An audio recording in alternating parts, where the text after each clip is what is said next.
اور پھر ذلِ شاہ کا قتل ہوتا ہے، عمران خان کے اوپر قتل کا کیس ڈال دیتے ہیں. بعد میں جب پتہ چلتا ہے تشدد ہوا اس کے اوپر 26 جگہ، تو پھر کہتے ہیں ایکسیڈنٹ میں، پھر بھی میرے پہ کیس ڈال دیتے ہیں.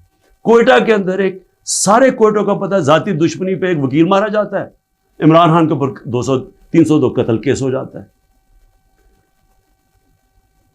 میں سوال یہ پوچھتا ہوں کہ کیا قوم یہ ناانصافی نہیں دیکھ رہی؟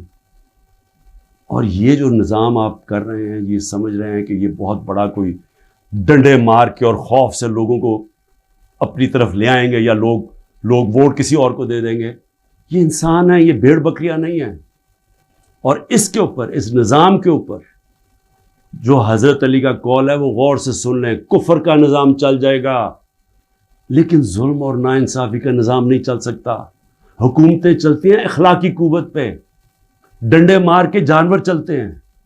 ڈنڈے مار کے نہیں چلوا سکتے آپ لوگوں